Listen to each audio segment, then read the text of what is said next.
bem, gente? Aqui novamente um texto maravilhoso do hindu Purusharthaya Swami, né?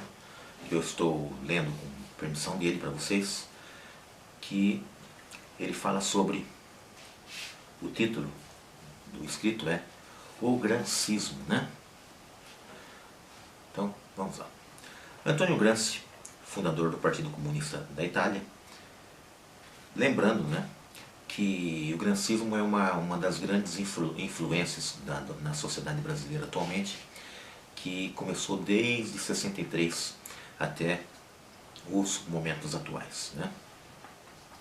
Influência comunista. Muito bem, continuando. Antônio Gramsci, fundador do Partido Comunista da Itália, viveu alguns anos na Rússia e constatou que a fórmula de Lenin, a luta de classe e luta armada, na prática não funcionava. Na Itália, morreu na prisão sob o regime de Mussolini. Na prisão ele teve tempo de sobra para pensar em novas estratégias. Gramsci, estudioso de Maquiavel, aplicou ao Partido Comunista as mesmas teses do livro O Príncipe, do florentino Maquiavel. A saber, um príncipe que deseja conquistar, consolidar e legitimar seu poder não pode ser limitado pela moralidade. Os fins justificam os meios. Enquanto na prisão, dedicou-se a escrever compulsivamente. Escreveu 33 cadernos em que detalhava uma nova estratégia para implantar a doutrina comunista no Ocidente. Esses cadernos foram posteriormente editados e publicados como livros. Os Cadernos do Cárcere. Lenin empregava a luta armada para derrubar o Estado e impor a ditadura do proletariado.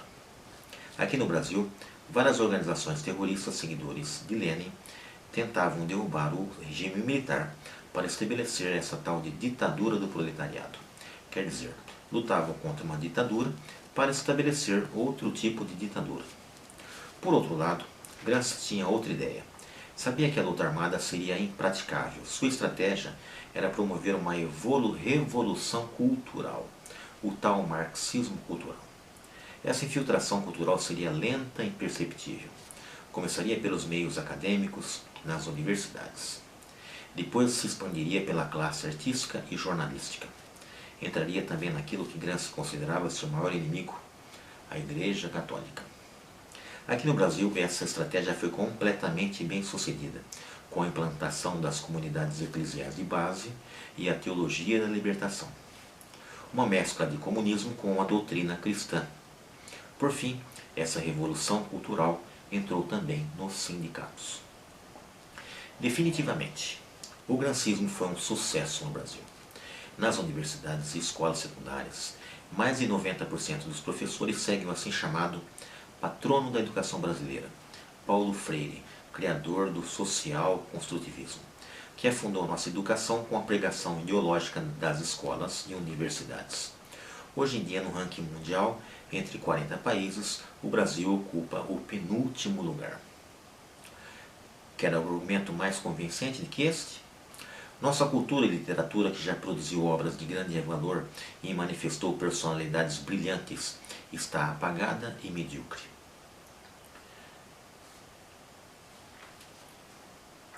Nunca tivemos nem de longe um candidato realmente qualificado para um prêmio Nobel. A maioria das cabeças brilhantes do país correm para onde sua capacidade é valorizada. Professores que não comungam essa crença são boicotados. Tudo isso fruto de um lento e gradual processo de imbecilização da nação. Esta é a realidade crua. Os meios de comunicação estão aparelhados de gramscistas. 98% dos profissionais de jornalismo estão contaminados com a doutrina de Antônio Gramsci, mesmo não se dando conta disso. O patrulhamento ideológico é flagrante. Os noticiários diários dos meios de comunicação são conduzidos subliminarmente para os conceitos socialistas. Não cabe aqui explicar esse ponto. O público não percebe esta sutileza. A classe artística, então, está toda dominada. Para ter acesso às facilidades da carreira, o artista tem que estar em sintonia com a mainstream esquerdista, senão será bombardeado pela patrulha ideológica. Não vou aqui me estender sobre a mediocridade de nossa produção artística hoje em dia. A realidade é que a coisa chegou ao fundo do poço. O grotesco, as aberrações sexuais, a pobreza estética são os temas mais explorados por artistas ególatras sem cultura. Os intelectuais, a classe acadêmica, os meios de comunicação e os artistas são os formadores de opinião em potencial. Essa foi a estratégia principal de Antônio Gramsci. São eles que manipulam a cabeça dos jovens. Aqui eu repito, foi um sucesso. Atingiram o ponto mais alto de hegemonia ideológica. Os jovens universitários, notadamente de humanas, têm seus cérebros totalmente lavados pelas ideias de um esquerdismo totalmente anacrônico de hoje em dia. É de uma esquizofrenia total. Ao mesmo tempo que falam de democracia, exibem camisetas com foice e martelo, Che Guevara e apoiam ditaduras genocidas. Um comunista sério confessou: hoje em dia, ninguém lê mais os clássicos comunistas. É tudo propaganda.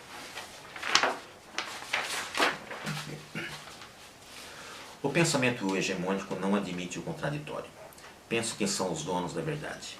Fascista é o rótulo usado para insultar quem pensa diferente. Tenho visto uns pequenos vídeos na internet que são alarmantes. Professores universitários sendo vilipendiados em sala de aula por estudantes. Estudantes sendo covardemente agredidos por um grupo por terem pensamento diferente da turma. Grupo de moças cuspindo no estudante que vestia uma camiseta com um candidato não aprovado pelo grupo. O indivíduo perde totalmente sua integridade e torna-se uma pessoa destrutiva quando fica envolvida emocionalmente por uma dinâmica de grupo voltada ao fanatismo e à violência. A psicologia explica isso. Para o gramscismo, não existe certo e errado, moral e imoral. Não existe verdade, não existe o bem. Tudo é relativo. Roubar, mentir, agredir e até matar são atos incivilizados e completamente condenáveis e imperdoáveis. Mas se esses atos são feitos em nome da revolução, são altamente louváveis. Essa é a moral gramsciana e é o que vemos aqui no Brasil. Os ungidos da causa revolucionária podem estar presos ou implicados em corrupção, mas são chamados de guerreiros do povo brasileiro. Nessa altura do meu artigo, talvez alguns estariam pensando que estou especulando e exagerando. Ou como é comum rebater, isso é teoria da conspiração. Sabemos que uma pessoa que está contaminada com esta mentalidade revolucionária nunca vai aceitar a propaganda. Foi muito bem feita. Temos que reconhecer. A pessoa comprometida com a esquerda tem claro em sua mente. Nós estamos do lado do bem. Nós nos preocupamos com os pobres. Quem pensa diferente de nós está do lado dos exploradores. Não adianta dar argumentos e mostrar os fatos, pois a verdade é relativa. O que vale é a dialética. O comunismo, ou a versão moderna ao socialismo, é uma grande farsa. O fato irrefutável é que subjuga o povo e é responsável por cerca de 100 milhões de mortes ocorridas nos países em que o comunismo foi implantado. Isso significa genocídios numa dimensão planetária. Esse sistema não consegue tirar as pessoas da pobreza e alardeiam um novo mundo possível que não chega nunca, pois é como uma miragem. Marx dizia: não quero conhecer a realidade do mundo, quero transformá-lo. Essa mentalidade progressista, que iremos analisá-la mais adiante.